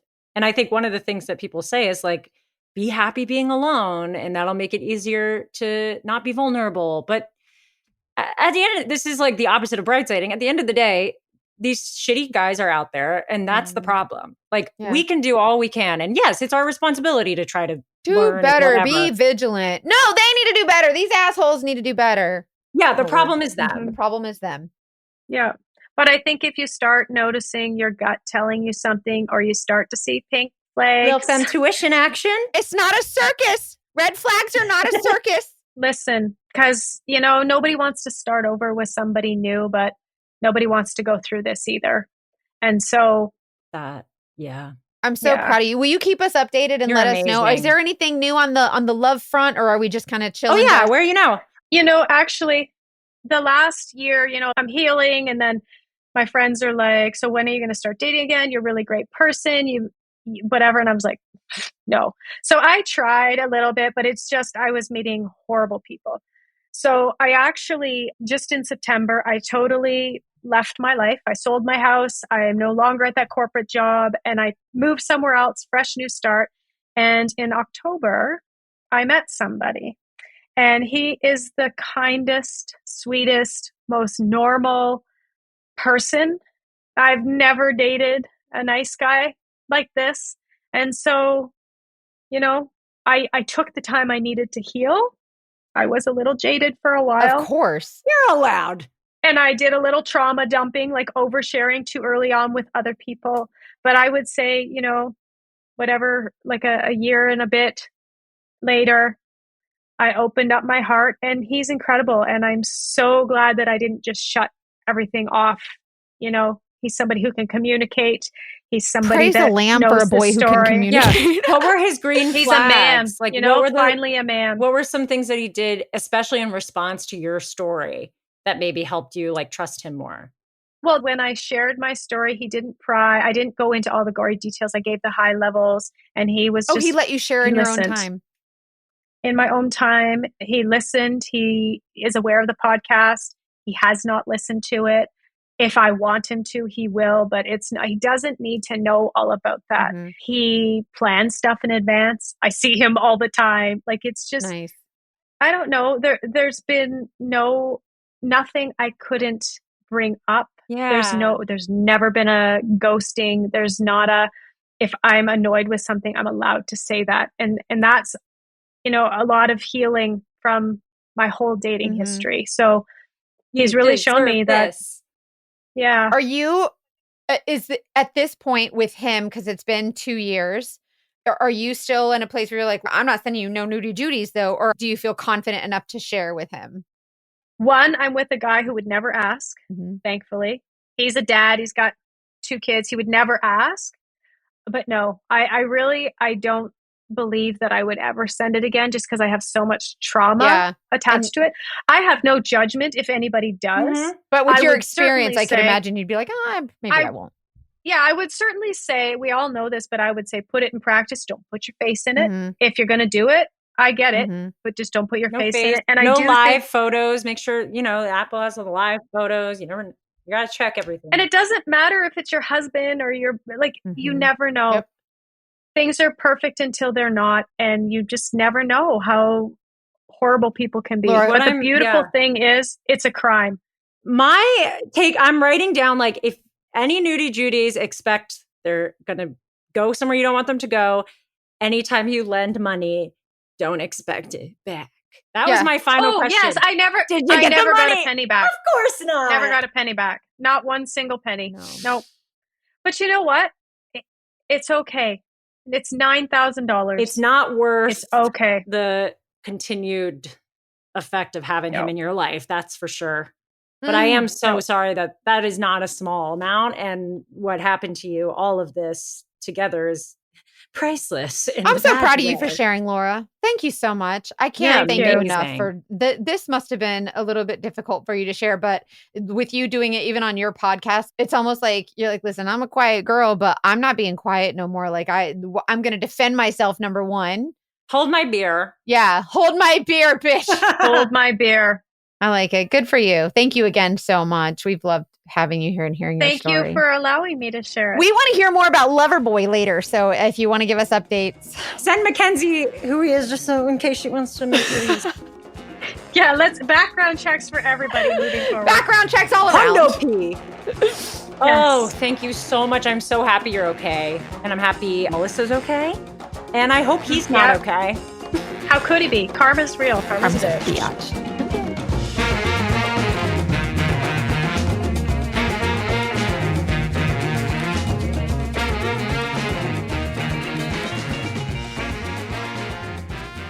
Okay, first of all, there's a happy ending. I Phrase, know. like gratitude is the attitude. But I cannot believe what she experienced. And I feel like from the beginning, she was Ramon's target. She was a target for him. I can't say the feelings are never real because obviously I don't know, but I feel like from the beginning, he was like, can I manipulate and target this woman? And it sounds like that's something that he probably was pretty good at. Well, the fact that there are other victims, other survivors who are wonderful people, I think that's part of why we say to like stick with these stories. Like this can happen to anyone. And the minute you start telling yourself that it would never happen to you is when you become vulnerable. And it happens to smart people. It happens to independent people. It happens to people who feel like they have their shit together. These people are geniuses in a weird, fucked up way. Excuse my French. But Ramon knew how to target everyone. And diabolical, honestly. Okay, we've got a Dogfish Debrief. If you're new here, Dogfish Debrief is where we go through stories, pick out moments that we feel like we can learn from, we need to talk about even more. If you have moments that you want to share where you're like, oh, this, especially about the revenge porn, should we start there? Because that's the biggest thing that happened we haven't talked about before. I don't know if you guys could hear it in my voice, but I was sobbing. And I don't know if you have been through something similar, but I know that I have been through something parallel to what she's gone through. And when I tell you that it is the most demeaning, like it is the feeling of it's an awful feeling. And you just, number one, you feel stupid. So that's why I know last week we were talking about how, even before we started recording the episode, the victim blaming situation is real. Like that's, it's so easy to say, oh, I can't believe, how could you, why did you send the photo? Yeah. Why did you send the photo? Like if this is someone that you have come to trust, like it's the question should be, why did they commit the crime? Not why did you do it? It's very victim blaming, but I do feel like when it comes to the revenge porn, and he took her personal, her private, her intimate photos that she shared with him, the intimate moments that she shared with him, and posted them all over the internet. Okay. That is, first of all, that's that's a horrible, horrible thing to do to someone. It's a horrible crime. But I kind of want to talk about how the justice system and sites like Twitter really need to be doing better. Right? Like way better. Twitter in 2015, they updated their policy to ban revenge porn, but in practice, like they're not doing much to make sure that it's removed. And victims end up having to fight really hard to get Twitter to believe them that it's in fact revenge porn. And if someone says, that's me, and I don't want that there, take it down, like that should be the end of the conversation. I mean, I agree. And I'm curious, people who have worked in tech companies like this, I know the initial argument is like, well, how are we supposed to monitor the entire internet? If you're Zuckerberg over at Facebook, it's like Facebook is pretty big. Like, how do we know if somebody's lying? How do we know if somebody's actually who they say they are? Well, do we have the answer? No. Do we know it's important? Yes. And I think the thing this story did for me is I'm so fortunate to have not been through a situation like this where revenge porn has been used against me. And I think I've lived a long time knowing that it's bad, knowing that it's awful, but not really wrapping my head around the extent of it. And I think we see stuff like Pamela Anderson and sex tapes with celebrities and celebrity leaks, and it becomes this kind of glorified thing where I feel like the association with it is often celebrity. And then what she talked about, the way people respond are like, well, at least you look good.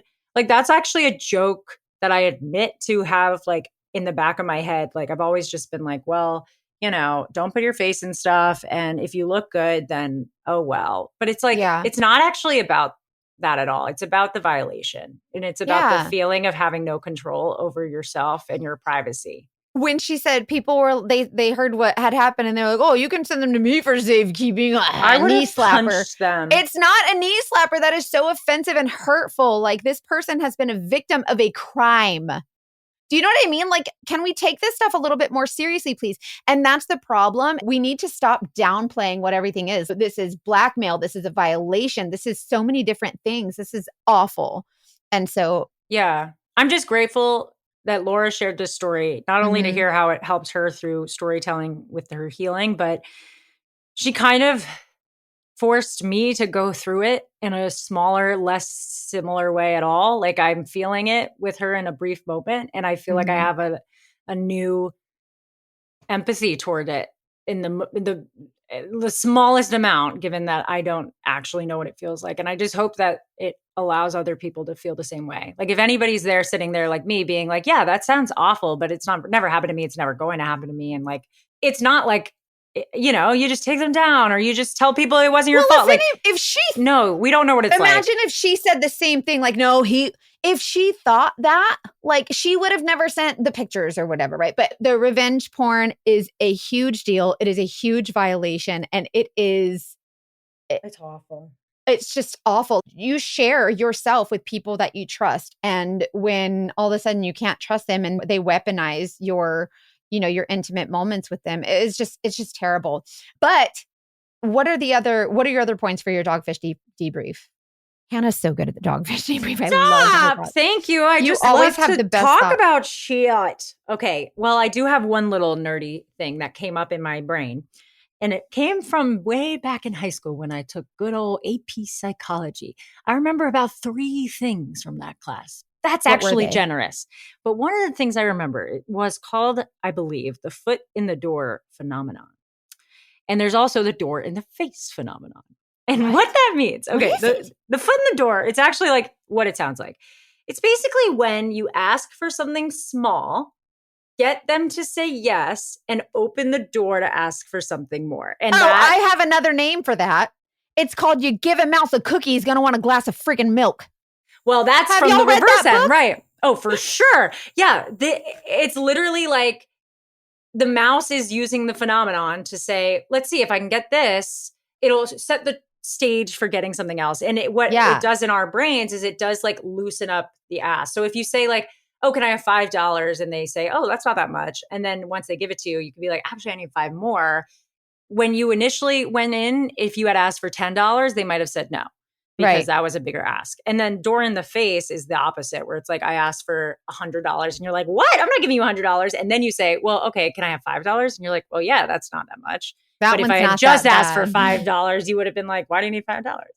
Yeah. So I felt like he did that, especially with asking for 100% the candy and then the shoes and then the Apple Watch. You know what I mean? Like and the laptop. There were so many things that he basically stole from her. I made a list. So the Apple Watch, the shoes, Cirque du Soleil tickets. Hello, Cirque du Soleil.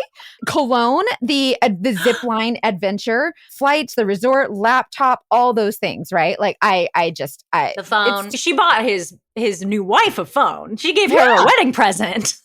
But speaking of new wife, can we give a shout out to freaking Melissa? I love women. How many times do we hear where they tell the wife and the wife actually acts the way that he was trying to pretend to be when he was trying to pretend to respond as the wife? A lot of them do act that way because you want to stand by your man and you don't want to believe it. Exactly. Yeah. And Melissa was zero tolerance. One of my favorite sayings is when someone shows you their true colors, believe them the first time. And I believe Melissa is like, okay, well, that's his true colors. I believe it. And she was solid. And for being much younger, I think that was pretty cool that she had such a good solid head on her shoulder. And I think that between Melissa and Laura, I think they both kind of helped one another. When she got on the phone and said, I believe you. Yep. 100%. That broke me because that's the words she needed to hear the whole time. Mm-hmm. And to hear it from somebody going through it too, who was then able to say, we're both in this. And I don't know. You don't know how you're going to respond. And I get it. If you're angry at that and you let it out on the wrong person, you're human. But it's a good reminder to be open-minded. This can happen to anybody, and I really hope it doesn't happen to you. But if you ever get that hey girly message, it might not be. If your man is telling you that it's their crazy ex, I don't know. That's not a good sign. It's not a good sign. Yeah, that's always, well, we always talk about what's a red flag. And when he says my ex is crazy, that's always a red flag. Yeah, my ex is psycho. I did want to say, so her podcast is called Sex, Lies, and Tacos. You can go listen to the details. There's a reason. I feel like there was a point where people probably wanted to know more about Melissa's relationship with Ramon and her story and how she met him and what he did to her, etc. We focus on the guests, and like legally, we only tell the story based on what pertains to the guests. So there might be elements of their story that's like the dogfish's childhood trauma that, while that is part of the story, it's like it's not actually their story. So we don't speculate that. We don't. Ethical true crime, that ethical stories, we were telling them ethically. Right. So we're only going to tell Melissa's parts of the story that are related to the guest, and that's just because Melissa didn't choose to tell her story. So if you have those questions, I get it, because I really wanted to be like, I need to hear Melissa's entire rundown with this man. But that's why, and I think we can just honestly assume that it's pretty similar. I mean, he just loved a Canadian woman that was willing to give him some money, I guess. She said he had a type. I want to talk about the trauma bonding that Laura and Melissa did. I just think that with them, like you said, with both of them going through the same thing with the same person and seeing ultimately what he did to exact his revenge on her and them. And it was just the trauma, but like no one else understands, but Melissa did. You know what I mean? And so I'm glad they had I'm so glad for that. And there were a couple of things that Laura said that I wanted to talk about. And one of them was, I know we talked at the beginning of the show about we gave the trigger warnings for suicide. And she was saying, I just don't want to be here anymore. Like, can you imagine feeling so defeated by something that you have no understanding or comprehension of ever being able to overcome it to the point where you want to end your life? That's what this guy did. We as people, we underestimate the power that our words have and that our actions have. And so when we do these things and you're making someone like literally not want to live anymore, that's crazy. It reminded me of the Stalker episode too, because that was another case of, she felt the same way. Yeah. And there are people who could say, well, he's not doing anything. He's just like terrorizing you. He's changing the way you live on a day-to-day, minute-to-minute, second-to-second basis. Like these people, you're constantly looking over your shoulder, constantly wondering if you're done with them, if you have to keep fighting, if they're going to terrorize you in a new way, they're intimidating you. It's exhausting. It sounds exhausting. Yeah. And then to add her grief from her family. I mean, I just wanted to hug her. Yeah, she lost her parents. Like this, she's alone. Like, what do you do? Like, let's call like the audacity, the complete audacity. And so that was such a huge thing for me. I was just like, can you imagine being someone who makes someone else want to end their life? Another thing that she said towards the end was, because you know how she presented, she was very like meek and quiet and, you know, she didn't want to ruffle no feathers or whatever. And then at the end, she said, when she was talking about starting her podcast, and she said, I decided to stand the fuck up. I decided to stand up. And if you don't lay down, you cannot get walked on. And that's coming from someone who's a skeptic. Yeah, I said that. So I feel like coming from someone who's a skeptic, like don't let anybody walk on you and don't trust anybody.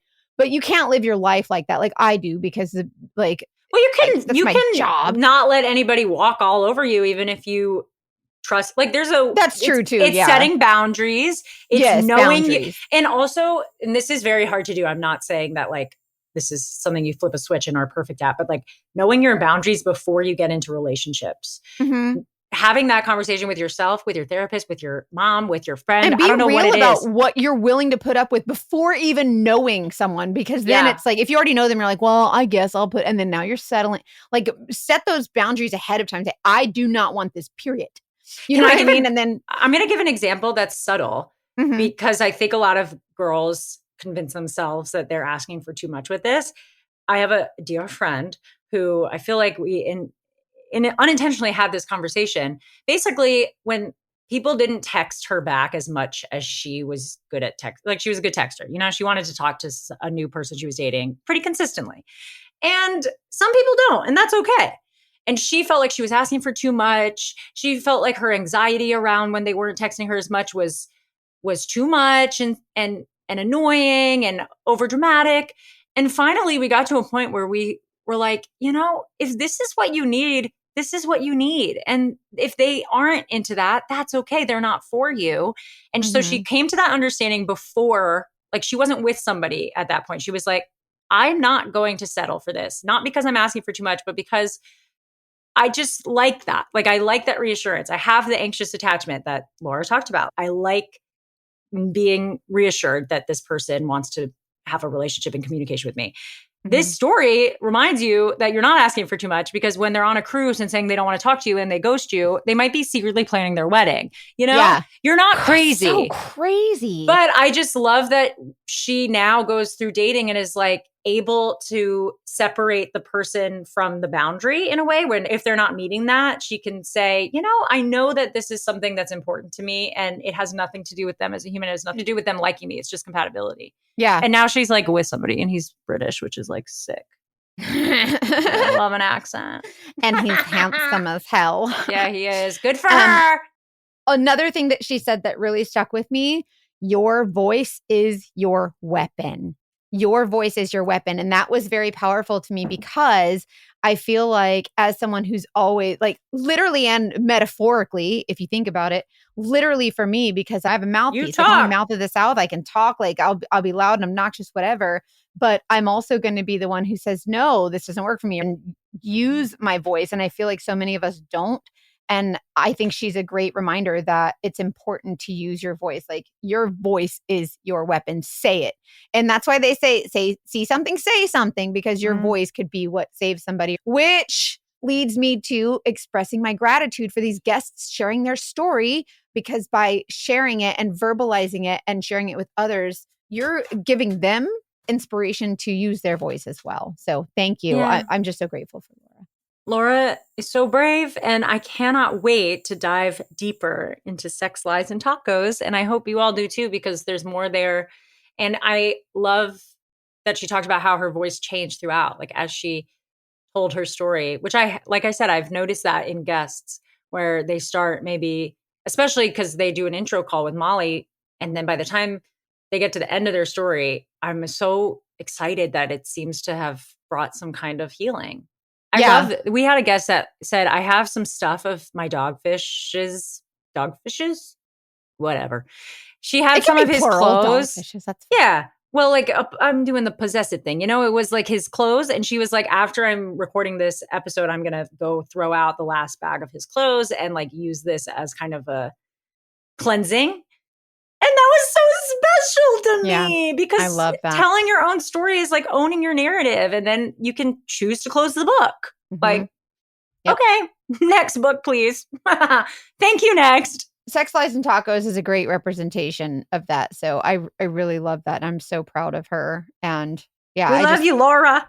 We love you, girl. Anyways, again, keep the conversation going on Patreon. It's $5 a month. You can join the Patreon. It's amazing community of people. You get 2 bonus episodes a month, and we try to do updates there too. So if you want updates on the guests, also send us your story. And so many people are like, well, I want to send my story, but it's kind of stupid. You guys, no, it's not. Your experience, none of your experiences are stupid. And there is value in what you have experienced, because you never know how it could impact someone else. So send us your stories, investigate at thedatingdetectivespodcast.com. I'm sorry. No, sorry. I'm glad you said that. That was very important. They needed that info. I was just going to say that we sometimes read them on Patreon. We just did an episode. Mackenzie, you were in Hawaii and I missed you, but Molly subbed in and we read some. Hawaii. You were in Hawaii, which I love. But it was 2 people who had, one was a sex worker and one had been a sex worker. And they sent their stories. They weren't dogfish stories, but they were like relevant to the nail salon episode you had done. And in response to that, we wanted to hear more about that lifestyle because it makes you more vulnerable in a lot of ways. So stuff like that, no matter what your story, we want to hear it. We love it. And we want to talk to you about it. And that's what's great about podcasts, is that it is literally a place to talk and to share. And you never know you never know how your words could impact someone or help them or guide them or give them a eureka moment or help them realize something. Or do you know what I mean? Like it's important and it's valuable. So send it on over to us. And trust your femtuition. Give her the mic. Let her sing, baby. Give your mic to femtuition. She's a good singer. Believe it or not. She's like kind of a diva. That gut instinct is I want to name a real my thing. femtuition. I should give her a name. What are you going to name her? I don't know. Give me ideas for naming my femtuition. I want to give her like a character. Oh. Do you have an idea? Mine is Joan. I don't know. Did you just come up with that, or do you always like talk to your inner voice as Joan?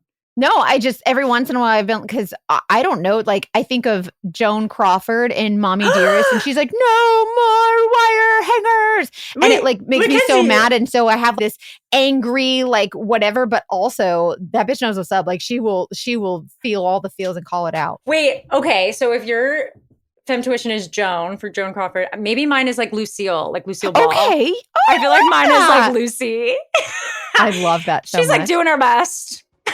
But I she's like also I love baddie. that would be my alternate person. I would be like Lucille Ball, like Lucy, like what happened? Huh? But no, that's Lucy 100%. and Joan. Lucy and Joan, I love it. Wow, our alter egos when we get drunk. No, Welcome. Just kidding. Goodness. Okay. So funny. On that note, thank you again so much, Laura. You guys, whenever you send love over, you send comments over, we make sure that Laura knows that you're supporting her and that you love her. So keep the conversation going. It's okay to disagree or feel any type of way, but be sweet. I don't know. Yeah, be sweet, be kind, whatever. Do the right thing. And as always, trust your femtuition. Bye.